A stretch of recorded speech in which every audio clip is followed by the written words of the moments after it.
Boa noite a todos que estão chegando para mais uma live de terça-feira. Sejam todos bem-vindos.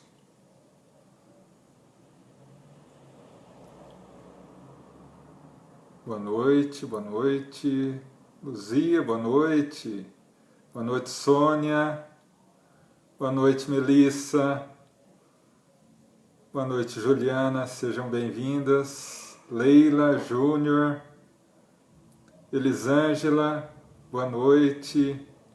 Altino, meu irmão, boa noite. Tânia, Cacilda, sejam todos bem-vindos.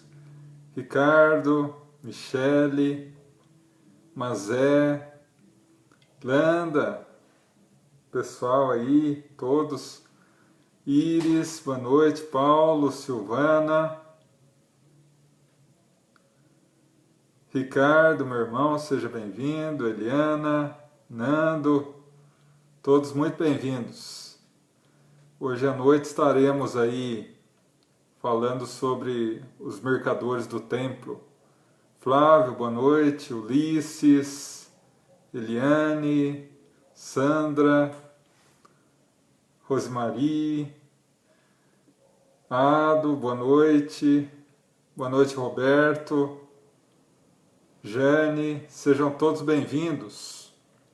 Célia, hoje nós falaremos um pouco, hoje é terça-feira, hoje nós temos a nossa palestrinha, né? Das 8 às 8h45, e depois teremos aí a vibração pelos necessitados e a vibração do passe e da fluidificação da água, né? Então hoje nós já convidamos todos a pegar lá, já separar o copinho com água, a garrafinha com água, para ao final ser fluidificada, né? Ângela, boa noite. Rosana, Lucilene, Lidiane, Lourdes, Dirceia, boa noite. Rosa, Rosinha, sejam bem-vindos. A todos que estão chegando. Hoje nós falaremos sobre uma passagem interessante do Evangelho, né? A expulsão dos mercadores do templo, né? Ana Luzia, Eli, Selma, boa noite. Benedito, Bernadette, sejam todos bem-vindos, meus irmãos. Laura, para que nós hoje possamos ter mais uma reunião abençoada, né? Gi, Tatiane, Nara, Ângela, todos muito bem-vindos. Janir, meu irmão, seja bem-vindo. Flávia, Licélia. Daqui 2 minutinhos a gente já começa. Lalinha, sejam bem-vindos. Daqui a pouquinho a gente já começa, é o tempo só de vocês separarem lá a aguinha. Ana Cristina, Arlete, minha irmãzinha, seja bem-vinda.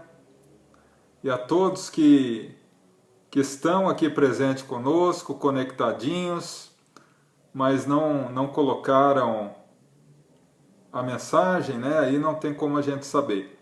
Mas sejam muito bem-vindos, tá? Luiz Henrique, Marina, Maria Helena, todos aqueles que estão conosco agora, que todos sejam muito bem-vindos. Marilda, Isabela, Débora, boa noite a todos. Que Deus nos ilumine nessa noite e que nos conceda uma noite de muita luz, muita paz, muita alegria. Ô Fezinha, sobrinha querida, que Deus abençoe vocês também. Estão conectadinhos aqui conosco. Hoje o tema vai ser muito gostoso, muito legal, né? Norlon, meu sobrinho, Rosimeire, todos muito bem-vindos. Daqui 1 minutinho a gente já vai começar com o tema hoje, que é interessante, viu? Muita gente entende errado essa passagem.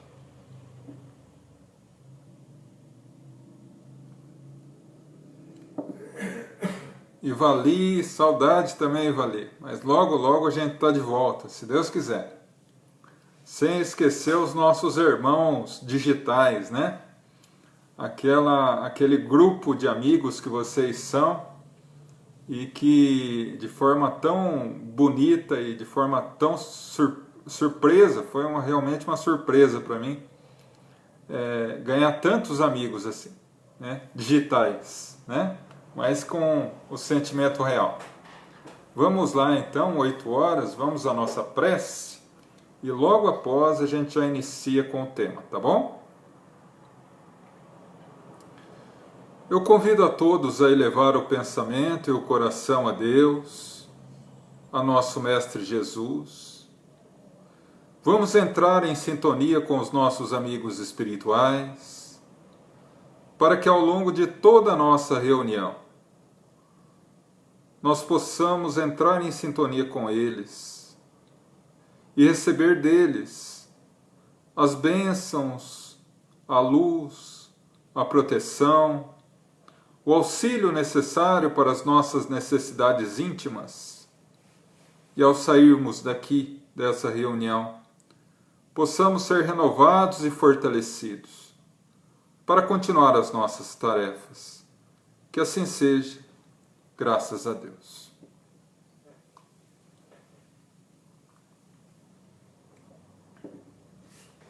Bom, hoje é um tema, como eu coloquei, um tema dos vendilhões do templo, dos mercadores expulsos do templo, que está em 2 evangelistas, Mateus e Marcos. Mas a narração desse fato mais interessante é de Marcos. E está no capítulo 11, versículos de 15 a 18.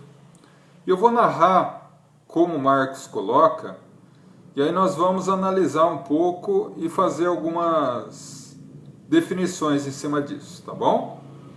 Então Marcos fala o seguinte: que em chegando em Jerusalém, Jesus entra no templo e ali retira as pessoas que compram e vendem, derruba mesa dos mercadores, dos cambistas, né? Algumas traduções falam banqueiros, derruba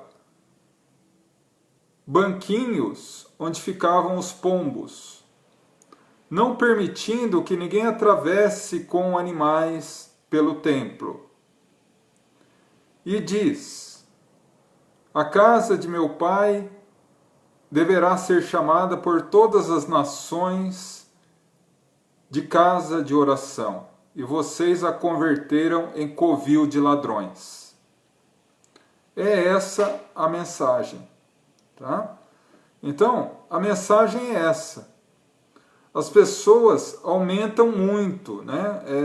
Aí entra aquela questão, né? Quem ouve um conto, aumenta um conto. Então eu já vi gente dizer que Jesus chicoteou as pessoas, né? Que Jesus esbravejou, né? Mas na realidade o texto bíblico é esse, tá? Aí, diante disso, a primeira coisa que nós precisamos analisar é se essa conduta é compatível ou não com Jesus, né? Aparentemente não é compatível, né? Como que o Espírito mais puro e perfeito que Deus nos concedeu à Terra poderia agir dessa forma truculenta, né? Violenta aparentemente, né? Então, a primeira coisa que nós precisamos analisar é o seguinte: se essa parábola, se essa mensagem, se essa cena, se essa situação existiu realmente. E se ela existiu, se Jesus seria capaz de um ato de violência, né? Então, vamos à primeira pergunta. Ela existiu? existiu. E por 3 motivos. Primeiro, que ela está em 2 evangelhos, não está em apenas um. Está no Evangelho de Mateus e no Evangelho de Marcos, com uma distância entre eles muito grande. O Evangelho de Mateus foi escrito no ano 34, o Evangelho de Marcos no ano 64, ou seja, 30 anos depois. Mateus e Marcos, que era não um apóstolo, mas apenas um discípulo de Pedro e de Paulo, não tiveram contato restrito por longo tempo. Porque quando Marcos se aproximou do cristianismo, Mateus já estava nas suas peregrinações de divulgação do Evangelho longe da Palestina. Então, esse é o primeiro ponto. Segundo ponto, ela também está no Evangelho segundo o Espiritismo, no capítulo 26, dai de graça o que de graça recebeste. Então Kardec, como codificador da doutrina, assessorado pelos espíritos de luz que eram a legião intitulada o Espírito de Verdade, encabeçada pelo próprio Jesus, não permitiria que uma mensagem falsa adentrasse o Evangelho segundo o Espiritismo. Então somos forçados a crer que essa mensagem, que essa passagem realmente existiu. E aí vamos à segunda questão. Se ela existiu, Jesus seria capaz de alguma atitude equivocada? Seria capaz Jesus de ficar com raiva? Seria capaz Jesus de perder a paciência? Ou se desequilibrar emocionalmente? Vamos analisar a questão. Na questão 625 do Livro dos Espíritos, Kardec pergunta: qual é o tipo mais perfeito que Deus tem dado ao homem para servir de modelo e guia? E a resposta da espiritualidade superior é Jesus.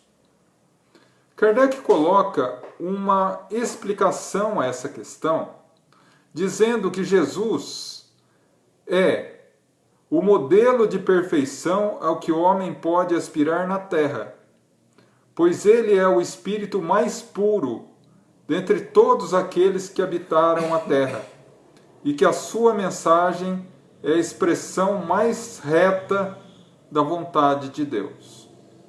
Ou, como o próprio Jesus disse, eu e o Pai somos um. A integração de Jesus com Deus é indefinida para nós.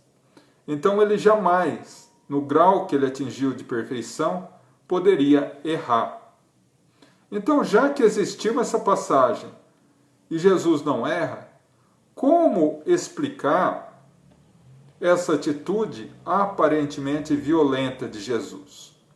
Bom, eu costumo dizer que para que nós possamos entender a Bíblia de uma forma geral e o Evangelho em particular, e aí eu estou falando da vida de Jesus e de muitas passagens da sua vida, nós precisamos entender o contexto e os costumes do povo em que ele nasceu e viveu, que é o povo hebreu. Porque sem esse conhecimento, nós vamos ter muita dificuldade de compreensão do que realmente Jesus falou e por que ele agiu de determinadas maneiras. Porque se nós não fizermos esse mergulho no Evangelho, nós corremos o risco de pegar uma banana para nos alimentar, comer a casca e jogar a banana fora. E começar a repetir coisas sem nexo e sem fundamento, apenas porque estão escritas na Bíblia. E aí acabar levando tudo ao pé da letra. Bom, para que nós possamos entender essa passagem, eu preciso explicar para vocês um pouco como que era a vida do povo hebreu naquela época. Na época de Jesus, cerca de 98% da população hebraica era analfabeta. Não sabia nem ler e nem escrever. Aqueles que sabiam quem eram? Os sacerdotes, os responsáveis pela sinagoga, pelos templos, né? No povo hebreu. Então, havia uma dificuldade muito grande de divulgação das mensagens dos profetas, que hoje nós chamamos de Antigo Testamento.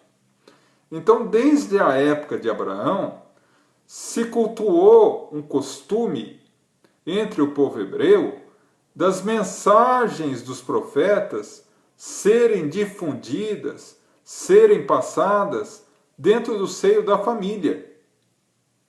E como era feito isso, uma vez que eles não sabiam ler ou escrever? De forma falada. Então os pais iniciavam a educação das letras sagradas com os filhos aos 3 anos. Então contavam histórias aos filhos com fundos morais. E essas histórias com fundos morais auxiliavam a que as crianças captassem a mensagem dos profetas e tivessem uma maior facilidade de lembrar e replicar e distribuir isso também. Essas histórias com fundo moral eram chamadas parábolas, né? E existia a parábola falada. E Jesus utilizou muito isso, né? Se nós olharmos no Antigo Testamento, nós encontramos várias situações que referem-se a parábolas faladas. Aí eu não quero muito entrar no assunto, porque a gente poderia fugir do foco. Mas, por exemplo, a história de Jonas e a baleia, a história de Noé, a arca e o dilúvio, a história de Adão e Eva e o degredo do paraíso, e tantas outras que estão no Antigo Testamento. Mas Jesus também utilizou as parábolas, a parábola do bom samaritano, a parábola das 10 virgens, a parábola do semeador, a parábola do tesouro escondido, a parábola das núpcias, e assim por diante. Então nós vemos que Jesus se utilizava muito de parábolas para trazer um fundo moral, né? Só que a chave para entender essa reação de Jesus está numa outra forma de parábola que, não obstante ser totalmente desconhecida para nós hoje em dia, era muito comum e habitual entre o povo hebreu, que era a parábola encenada ou encenação profética. Por quê? Porque era utilizada apenas pelos profetas e apenas para definir atos futuros, como se fosse uma predição ou uma forma de precaver o povo sobre algum acontecimento que iria ocorrer, né? Então, como eram essas parábolas encenadas ou encenação profética? O profeta ia a algum local muito público, fazia uma encenação sem falar nada, e ela tinha uma representação. E essa representação, ao final da encenação, ele falava qual era. Então isso é muito comum, né? Por isso que muitos profetas faziam encenações e o povo entendia. Nem sempre para falar com Deus nós necessitamos da palavra falada, né? Mas do pensamento e principalmente do sentimento, né?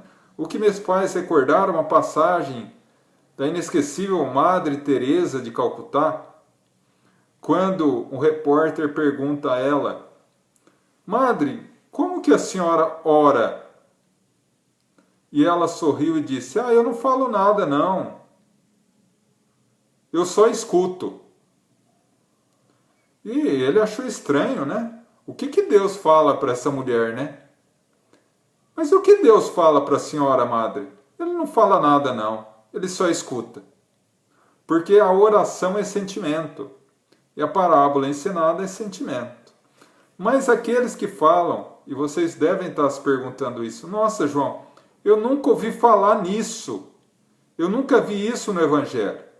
Então vamos analisar alguns fatos de parábola ensinada no Antigo e no Novo Testamento, tá? No Antigo Testamento, nós temos exatamente 20 passagens de encenação profética.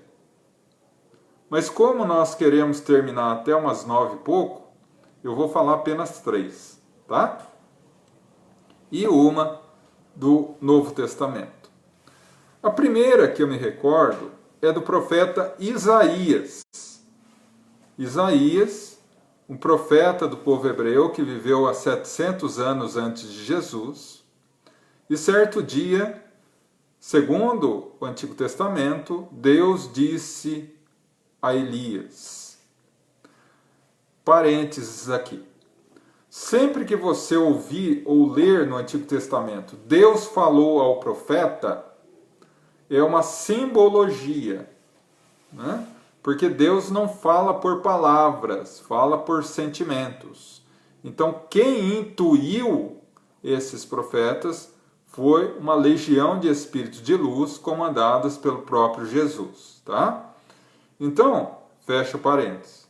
Então, quando Isaías ouviu do Senhor, de Deus, entre aspas, vá até o templo de Jerusalém nu, pelado. Não era fácil ser profeta, né? E ele foi. Ele foi, andou nu pelo templo, todo mundo ficou escandalizado, achou aquilo. Mas os sacerdotes do templo já sabiam da parábola ensinada. E aí vieram até ele. E depois que ele deu uma boa volta pelo templo, ele vestiu a roupa e os sacerdotes vieram até ele. O que isso significa? Significa que Deus mandou avisar que o povo hebreu, a Palestina, está querendo entrar em guerra com a Síria. E se eles e nós entrarmos em guerra com a Síria, vamos perder a guerra. E o exército da Síria obrigará os nossos soldados a caminharem pelas ruas de Jerusalém nus, como forma de envergonhar o exército. Como Isaías era um profeta muito respeitado, o povo hebreu desistiu da guerra. A segunda é há 500 anos, 400 anos antes de Jesus, o profeta Jeremias, que também ouviu de Deus, entre aspas, a incumbência de ir com um vaso muito grande e bonito ao templo, e chegando ali quebrá-lo em vários pedaços. E assim ele fez. Chegando ali, quebrou em vários pedaços. Veio os sacerdotes e perguntaram: o que significa? Deus pede para informá-los que Jerusalém será invadida e o nosso povo será levado cativo. 5 anos depois, os exércitos de Nabucodonosor invadiram a Palestina e levaram todo o povo escravo para a Babilônia. Uma escravidão que durou 190 anos. O terceiro momento é do profeta Ezequiel. Ezequiel recebeu a incumbência de Deus, entre aspas, de fazer com barro um tabuleiro com peças de soldados, cavalos, e ir ao templo e brincar de guerra. E ele fez. Terminada a encenação, os sacerdotes chegaram a ele e perguntaram: mas o que significa? Jerusalém será invadida novamente. E 10 anos depois dessa encenação, no ano 50, as tropas de Caio Tito invadiram a Palestina, o Império Romano, numa escravidão que durou até o século V. Então vocês podem perceber que a encenação profética era muito comum no Antigo Testamento, mas também existia no Velho Testamento, no Novo Testamento. Em Atos dos Apóstolos, que narra, entre outras coisas, e principalmente a vida de Paulo de Tarso, há uma passagem de Paulo em que ele está na cidade de Antioquia, onde ele havia fundado uma igreja. E ali estava com os companheiros, quando um profeta chamado Ágabo se aproxima dele. E no momento que ele se aproxima de Paulo, ele começa a se contorcer, retira o cinto, se amarra, cai no chão e continua a se contorcer por alguns minutos. Aí ele se levanta, sacode a poeira e olha para Paulo e aponta Paulo. As pessoas que estavam com Paulo não compreenderam, porque não eram da Palestina. Mas Paulo, que era um doutor da lei antes da conversão, que era um perito nas Sagradas Escrituras, que era um homem de uma inteligência invulgar, entendeu que aquilo se tratava de uma profecia, de uma encenação profética, ou de uma parábola encenada. E dito e feito. Um mês depois, segundo o próprio Atos dos Apóstolos e o livro Paulo e Estevão, que narra a história de Paulo, ele recebe uma carta do apóstolo Tiago para que vá a Jerusalém. E chegando em Jerusalém, ele é preso pelos sacerdotes do Sinédrio, que só não o mataram ali porque ele tinha um título de cidadão romano. E a lei de Roma dizia que um cidadão romano só poderia ser sentenciado à morte pelo próprio imperador. Então nós vemos que a encenação profética é muito clara em todo o Evangelho e em todo o Antigo Testamento.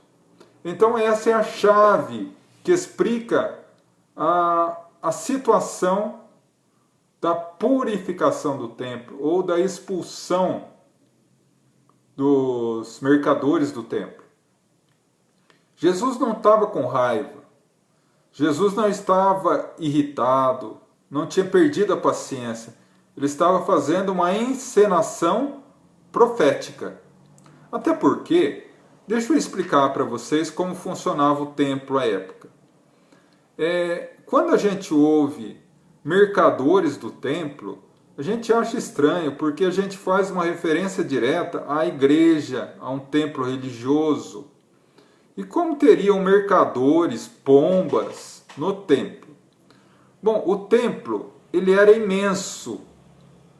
Ele era imenso. Para terem uma ideia, o templo tinha aproximadamente 5.000 funcionários, dos quais 2.000 eram soldados do templo, para manter a ordem. Se Jesus fizesse qualquer coisa de errado ali, ele seria preso na hora. E mesmo que os soldados do templo não fizessem nada, ao lado do templo, parede e meia, como dizemos, havia a Torre Antônia, que era uma fortaleza militar do povo romano, do Império Romano, com aproximadamente 20.000 soldados.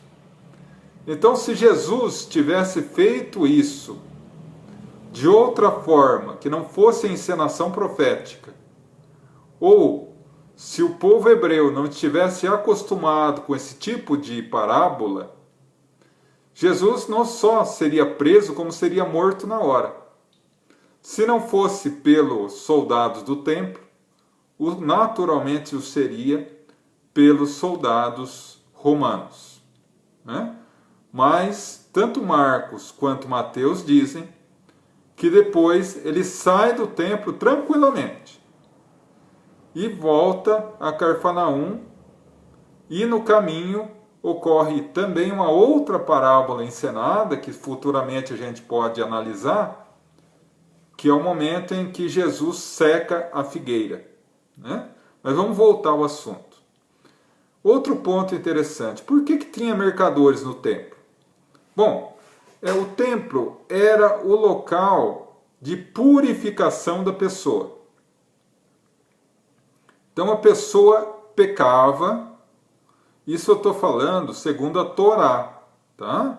Segundo os ensinamentos do judaísmo, na época, né?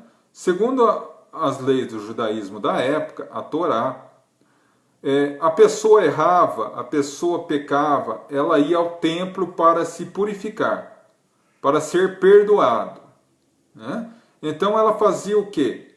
Ela pegava um animal e transferia o pecado para o animal, e daí matava o animal e estava livre do pecado. Então cada pecado correspondia a um animal. Se você traísse e fosse homem, porque a mulher era condenada à morte por apedrejamento. Mas se fosse um homem e traísse, você ia ao templo e comprava uma pomba. Colocava a cabeça da pomba com a tua cabeça, fazia uma oração para transferir o pecado para a pomba, e aí matava a pomba, e estava livre.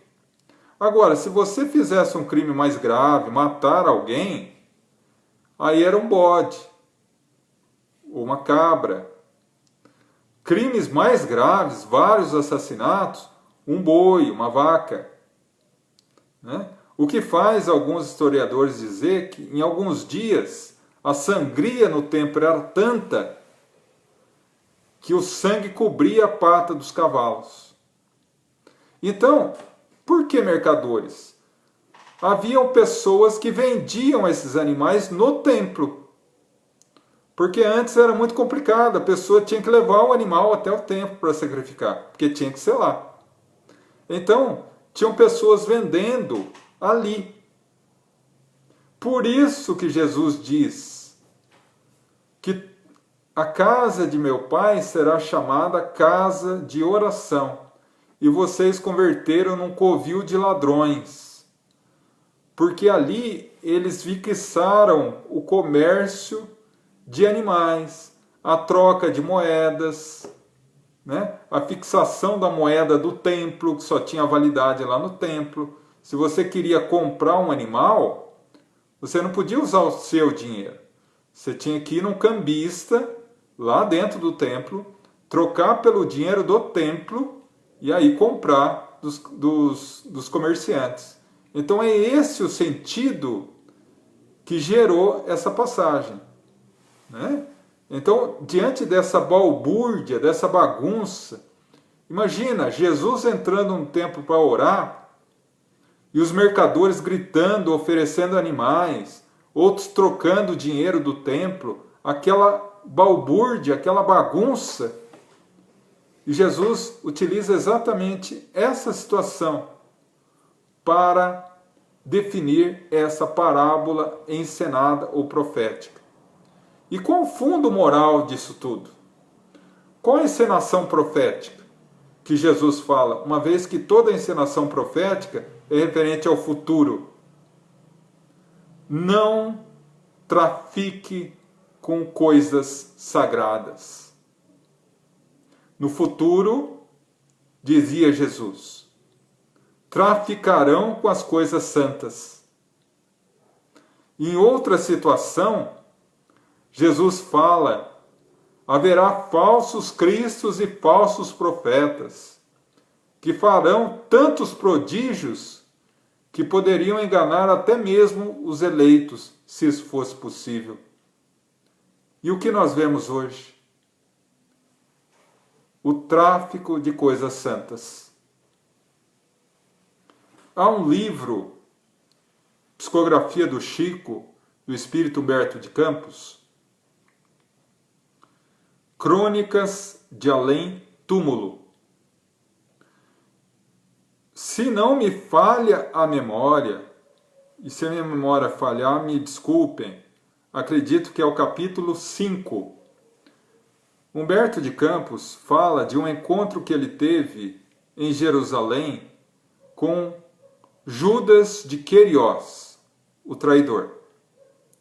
Ele narra que numa noite de Sexta-feira Santa, ele estava em Jerusalém e viu uma luz intensa no Horto das Oliveiras. Se aproximou daquele homem luz e perguntou quem ele era. E ele diz: eu sou Judas de Queriós. E ele entrevistou Judas. Falou sobre várias coisas, sobre a traição. Eu não vou falar tudo aqui para não estragar o suspense para vocês de lerem. Vale muito a pena. E ao final, ele diz, ele pergunta a Judas, Humberto de Campos, como você se sente sendo o traidor de Jesus? E ele fala uma coisa muito interessante. Deste pecado, Jesus me perdoou imediatamente, e a minha consciência me perdoou séculos depois, porque todos nós sabemos que Judas de Queriós resgatou seu débito com Cristo e atingiu a pureza da perfeição na personalidade de Joana d'Arc, sendo também vendida ao Império Britânico e queimada em praça pública. Mas hoje, entristecido eu vejo na terra que eu vendi Jesus por 30 moedas. E existe tanta gente na terra vendendo Jesus por muito menos. Nesse trecho, há uma nota do autor espiritual, Humberto de Campos, que faz uma pequena graça com essa mensagem, dizendo: Judas me disse que existe muita gente vendendo Jesus por muito menos, sem ter ao menos a dignidade de se matar. Naturalmente que ele estava fazendo um gracejo, fazendo uma troza, brincando um pouco com a situação trágica. Mas o que nós vemos hoje, meus irmãos, senão pessoas que sem nenhum escrúpulo traficam com coisas santas. E quando eu falo traficar com coisas santas, eu não estou falando de objetos materiais que, não obstante, nos devem o profundo respeito em qualquer religião, mas não são desses que Jesus falava. Traficar com coisas santas é traficar com a fé alheia, com um sentimento nobre de ligação com Deus. E não foi por outro motivo que Chico Xavier, em uma mensagem linda, nos fala: ninguém precisa pagar ninguém para que Deus os ajude. Deus nos ajuda de graça. Então nós devemos que compreender que esses irmãos que caem num verdadeiro abismo, buscando iludir as pessoas em troca de dinheiro, em troca de poder, eles estão se iludindo, estão caindo no lamaçal da sua própria consciência culpada. São doentes da alma, que levam pessoas incautas, muitas vezes ao erro. Eu vejo, às vezes, na TV, notícias e verdadeiros cultos mesmo, vinculados à tão famosa teologia da prosperidade. Não, você se entrega a Deus, que Deus vai dar tudo para você. Vai te dar um carro zero, vai te dar uma casa nova, vai te dar um emprego, vai te dar uma empresa, você vai poder viajar o mundo. Percebam que eles oferecem bens materiais.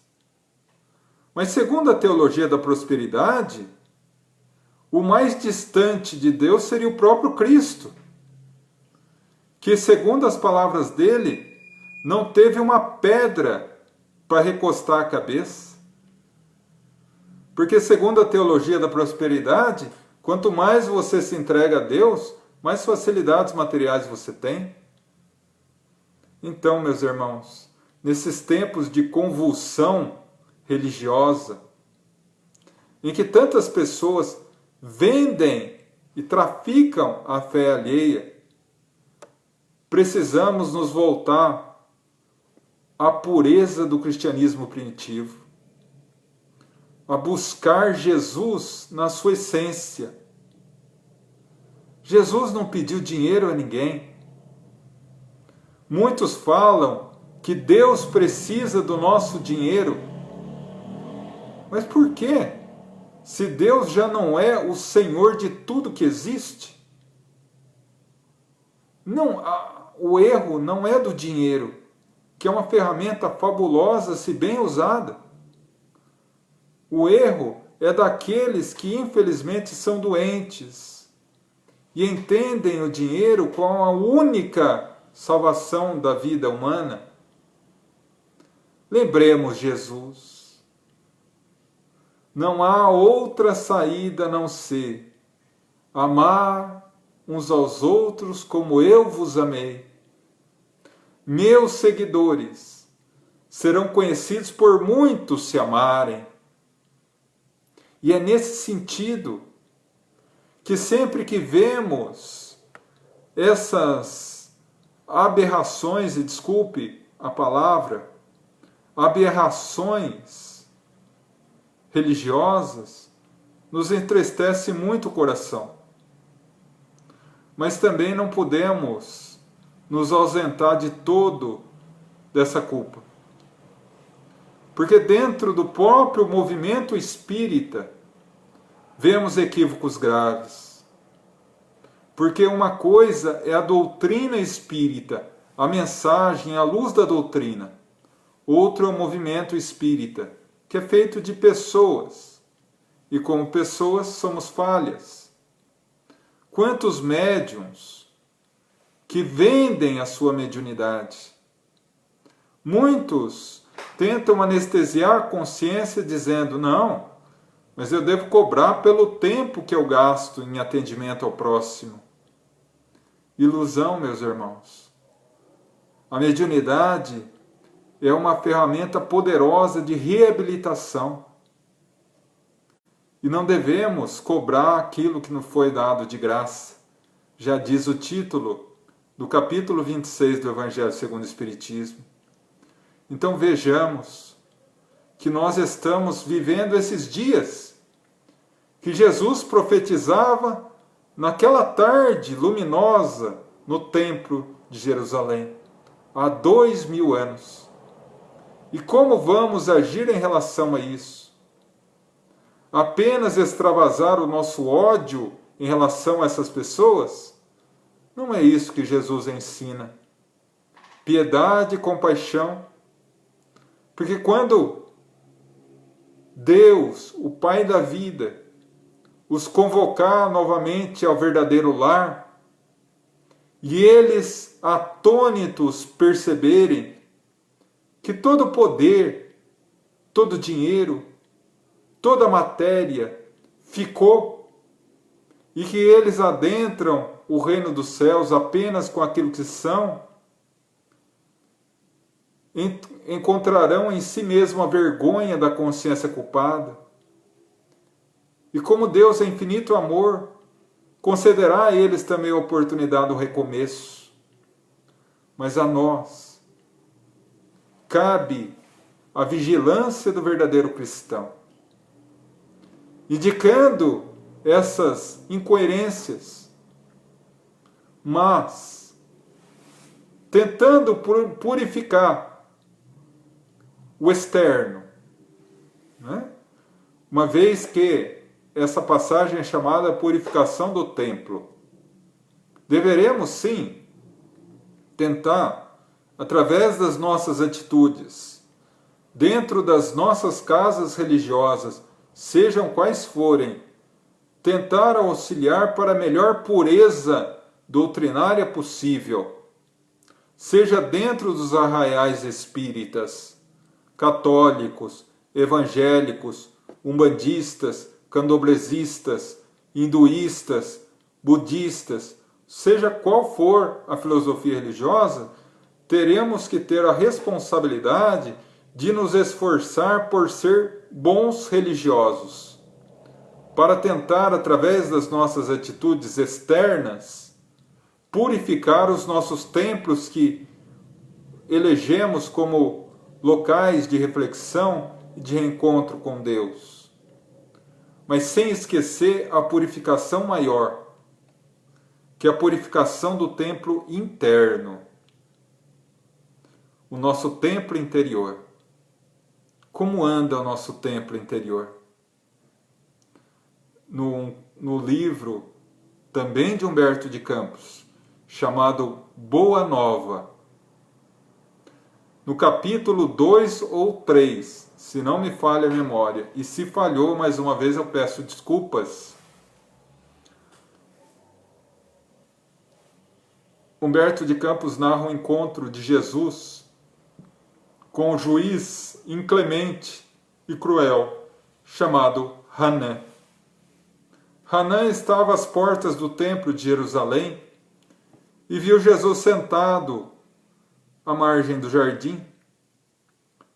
E talvez envolvido pela energia luminosa de Jesus, chegou próximo dele e disse: Nazareno, o que fazes na cidade?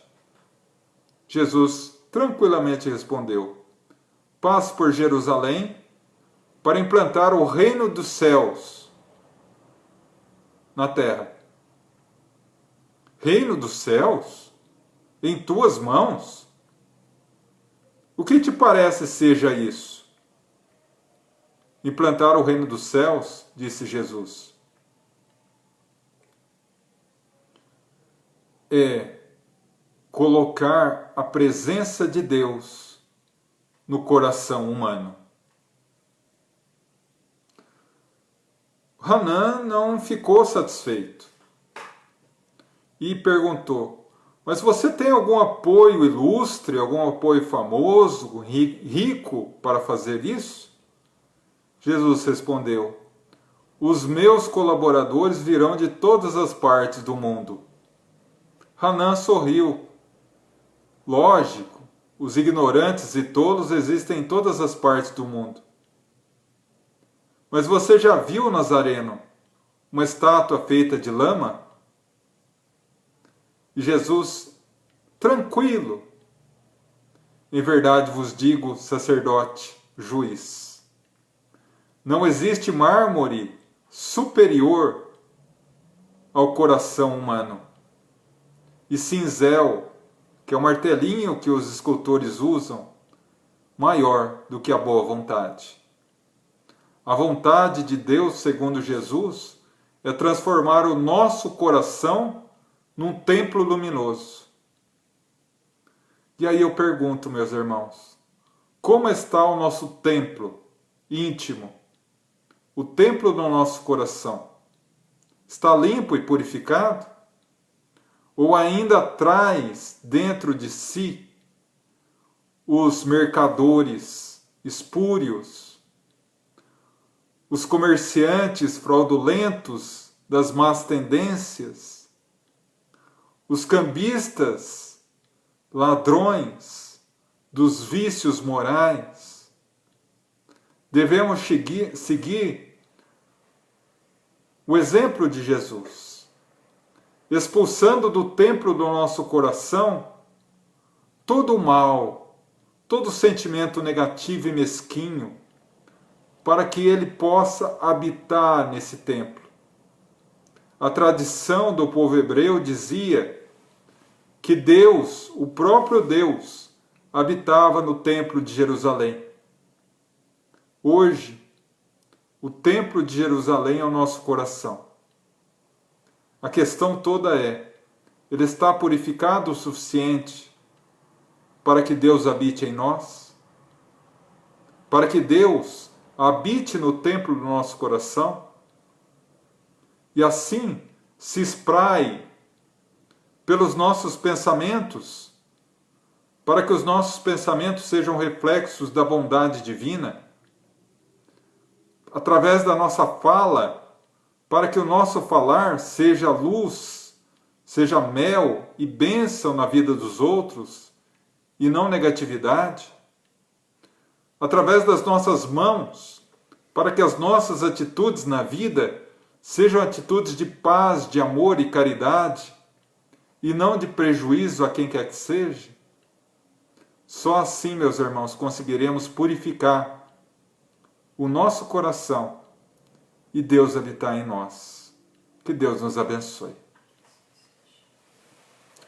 Bom, vamos agora à nossa vibração pelos necessitados e logo após nós vamos à nossa vibração para o passe e para a fluidificação das águas.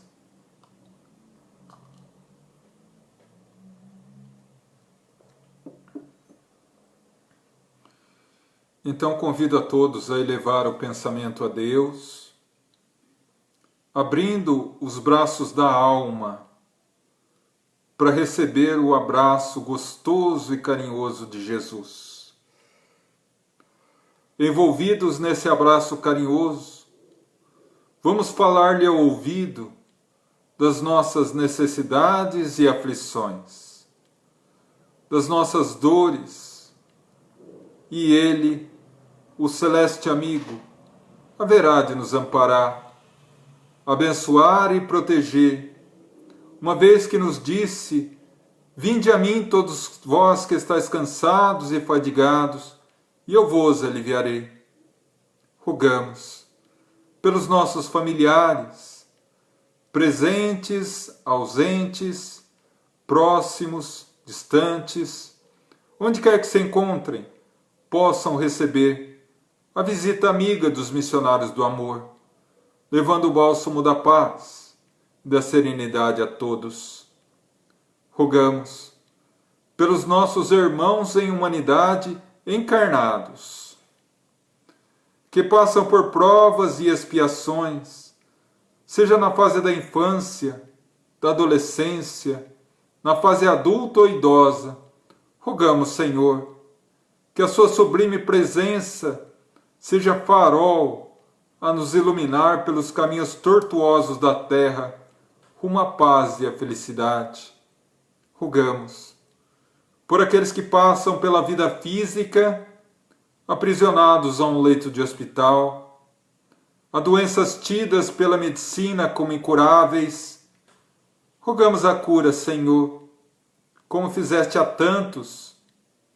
Mas se não for possível, uma vez que a doença é remédio amargo para a cura do espírito, rogamos fé, perseverança, resignação e, sobretudo, a certeza que dia virá encontrarão muito mais do que a saúde física, a saúde espiritual. Rogamos por todos os nossos irmãos que nesse momento a nossa mente alcança. Nesse momento eu convido a todos a pensar em todos aqueles que sabemos passar por dificuldades e necessidades, para que o nosso pensamento se transforme em verdadeiras pontes de luz, através das quais os espíritos nobres alcançarão a todos que pensamos e pedimos nesse momento, a toda a humanidade sofredora, a todos aqueles que de uma forma ou outra passam por necessidades, privações, nessas noites geladas que têm sido feitas pelos nossos irmãozinhos de rua. Que Jesus os abençoe, pelos doentes, pelos necessitados, pelos abandonados, por todos aqueles que sofrem, por todos aqueles que estão enredados na teia da depressão, da angústia, da ansiedade, da síndrome do pânico, por toda a humanidade que lentamente vem vencendo essa pandemia, que teu toque luminoso, Senhor, possa nos abençoar e fortalecer, para que possamos sair dela, não para voltar a ser como éramos antes, mas para sairmos melhores e renovados moralmente. E que cada um que nesse momento alcançamos pela mente possa receber um amigo de luz ao seu lado, amparando, fortalecendo, medicando, para que possam também encontrar a sua infinita misericórdia e amor. Rogamos agora pelos nossos irmãos que retornaram antes para a pátria espiritual, nossos familiares, para que Deus os ilumine e ampare na nova etapa das suas vidas, e a nós, que possamos entregar a eles o buquê luminoso da nossa saudade, banhada na fé em Deus. Rogamos por aqueles que sofrem no mundo espiritual as consequências de uma vida voltada ao erro. Rogamos, Mestre, que o arrependimento seja a chave que lhes abra a porta da vida renovada. Rogamos pelos nossos irmãos que, enlouquecidos pelas dores do mundo, se precipitaram no abismo do suicídio. Rogamos a doce Mãe da humanidade, Maria de Nazaré, que os acolha em seu maternal abraço, para que possa descortinar-lhes a infinita misericórdia que Deus concede a todos do recomeço, para que possam um dia alcançar a felicidade e a paz. E aos nossos irmãos endurecidos no mal, para que possam receber das mãos do Criador a semente luminosa da verdade, e a verdade floresça em seus corações e os liberte, tornando dignos do teu infinito amor e misericórdia. E assim, agradecidos a Deus, o Pai da vida, a Jesus, o constante amigo, e a legião de espíritos amigos que nos abençoa, nosso profundo agradecimento e gratidão. Pai nosso, que estais nos céus, santificado seja o vosso nome. Venha a nós o vosso reino. Seja feita a vossa vontade, assim na terra como no céu. O pão nosso de cada dia dai-nos hoje. Perdoa nossas dívidas, assim como perdoamos os nossos devedores. Não nos deixa cair em tentação, livrando-nos do mal. Porque teu é o reino, poder e glória, sempre. Que assim seja. Amém. E agora, vamos à nossa vibração do passe e da fluidificação das águas. Eu convido a todos a mais uma vez fechar os olhos e, pelas potencialidades imensas da nossa mente, vamos imaginar o ambiente em que estamos, seja o nosso lar, ou seja, aonde quer que possamos estar.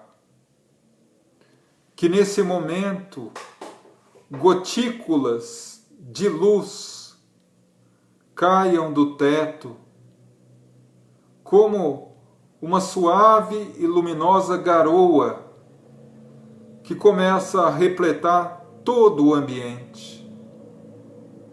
Percebemos, alegres, que essa garoa de luz, quando nos toca, é absorvida por nós, é a energia luminosa de Jesus. Ainda maravilhados com esse espetáculo luminoso, percebemos que ao nosso redor e da nossa família luzes começam a se corporificar, são os nossos irmãos espirituais. Começam a trabalhar lentamente.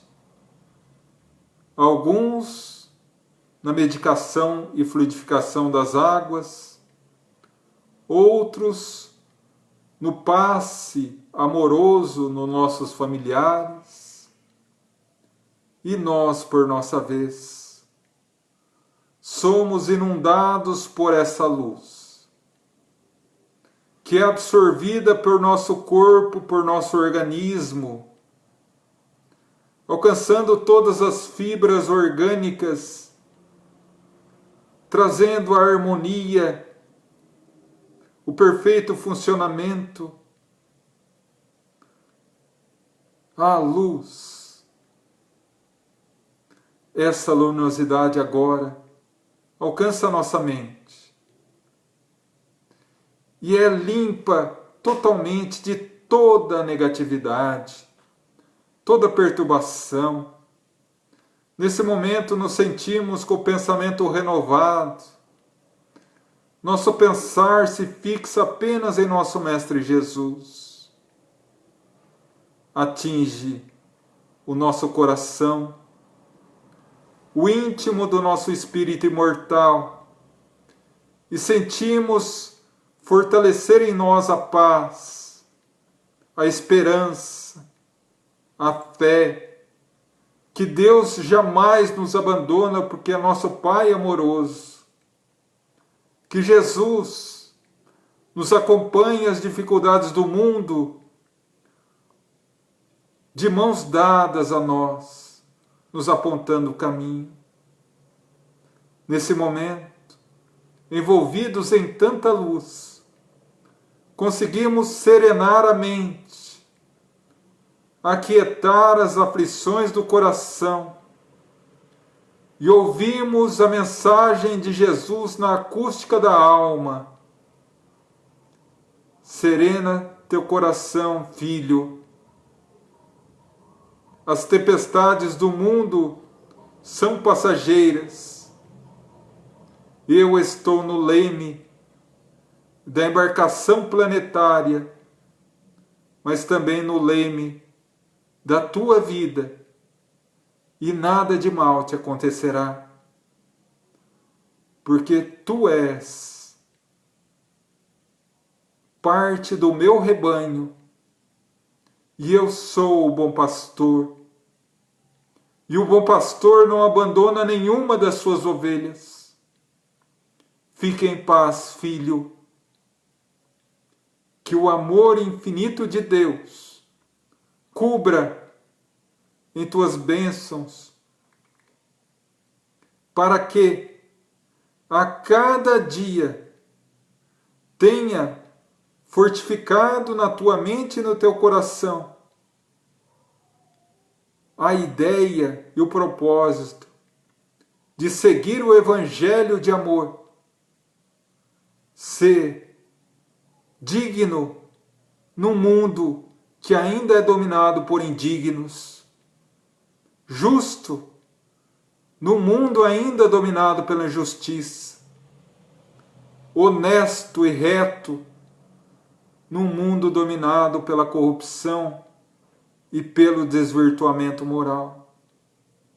Porque bem-aventurado aquele que persevera até o fim, porque dele é o reino dos céus. E nesse momento, serenamente retornamos à nossa consciência, envolvidos nesse passe luminoso, tendo as águas frutificadas. Vamos agora, ao final da nossa reunião, agradecer. Agradecemos aos nossos anjos guardiães, nossos mentores espirituais, e de forma tão amorosa nos dirigem nos caminhos da terra. A todos os trabalhadores espirituais que estiveram conosco nessa noite. Agradecemos a Francisco de Assis, o patrono da nossa casa, para que o doce cantador de Assis possa iluminar a todos nós no caminho do bem, nos ensinando a força e a perseverança do verdadeiro cristão em seguir o Evangelho. Agradecemos a Mãe Santíssima de Nazaré, a Mãe Santíssima da humanidade, para que seu manto de bênçãos cubra a toda a humanidade, a todos nós. A Jesus, o doce mestre das nossas vidas, sem o qual as nossas vidas seriam totalmente sem sentido. Rogamos, mestre, nos direciona a cada amanhecer o caminho a seguir. E a Deus, o Pai soberano da vida, o Senhor de tudo que existe, a quem humildemente entregamos mais essa reunião. E rogo, Pai, ilumina toda a humanidade nesses momentos de dor e também ilumina, abençoa a todos aqueles que aqui estamos unidos em Teu nome. Tenham uma noite de luz e de paz. E, Pai, permita que possamos acordar amanhã renovados, no propósito sincero de seguirmos ao Teu Filho Jesus, para finalmente podermos preparar o templo do nosso coração, para que o Senhor habite. E um dia, quem sabe, dizer como Cristo: eu e o Pai somos um. Que assim seja, graças a Deus. Bom, meus irmãos, assim terminamos a nossa reunião. Gostaria de agradecer a cada um que esteve aqui conectado conosco, que nos trouxe também um pouquinho dessa energia luminosa que eu sinto nesse momento e acredito com toda certeza que vocês também, não é? Esse encontro incrível e maravilhoso que nós temos toda terça e toda quinta. E o meu profundo agradecimento, gratidão a todos vocês. Espero que o tema da noite e a forma com que eu desenvolvi possa ter sido bom e útil para vocês, né? Espero com toda certeza que tenham uma noite de paz, uma noite de bênçãos, uma semana de realizações, de lutas e principalmente uma semana com a presença luminosa de Jesus no coração de cada um de vocês, né?